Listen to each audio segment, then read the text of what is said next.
9 class English book chapter number 4 हजरत अस्मा रज़ियल्लाहु अन्हा की क्वेश्चन आंसर्स मैं आपके साथ शेयर कर रही हूँ according to new edition book ताकि आपको लर्निंग में आसानी हो सके. So question number 1 is, how did Hazrat Asma रज़ियल्लाहु अन्हा actions during the migration demonstrate her resourcefulness and courage? Provide specific examples from the text.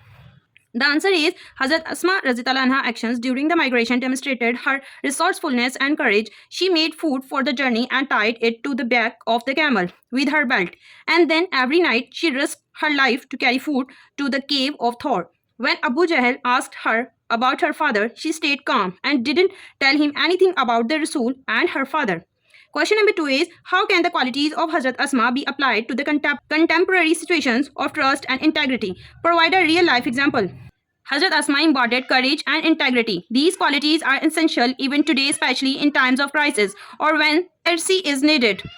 Question number 3 is, summarize the key challenges Hazrat Asma faced during the migration and how did she overcome them? The answer is, Hazrat Asma faced many challenges at the time of migration. She had to carry food to the cave of Thor at night. She stayed calm when Abu Jahl questions her. She consoled her blind grandfather by placing his hand on pebbles, ensuring him that it was money. She managed all this with courage and wisdom. Question number 4 is, how did Hazrat Asma handle the trust placed in her by her father, Hazrat Abu Bakr and Rasulullah? How did her actions ensure the safety and success of the migration? The answer is, Hazrat Asma succeeded in keeping her father's trust. Here, careful actions ensured the safety and success of the migration. She